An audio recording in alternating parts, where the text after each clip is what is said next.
প্রিয় ওসমান হাদি, তোমাকে আমরা বিদায় দিতে আসি নাই এখানে।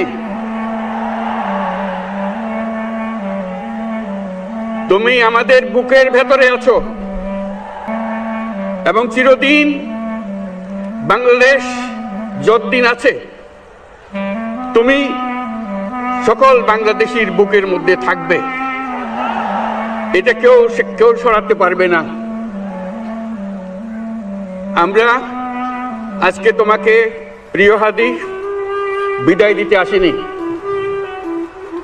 আমরা তোমার কাছে আমরা ওয়াদা করতে এসেছি। তুমি যা বলে গেছো সেটা যেন আমরা পূরণ করতে পারি, সেই ওয়াদা করার জন্য আমরা একত্র হয়েছি। সেই ওয়াদা শুধু আমরা নয়, পুরুষানুক্রমে বাংলাদেশের সব মানুষ পূরণ করবে। সেই ওয়াদা করার জন্যই আমরা তোমার কাছে আজকে এসেছি সবাই মিলে। যে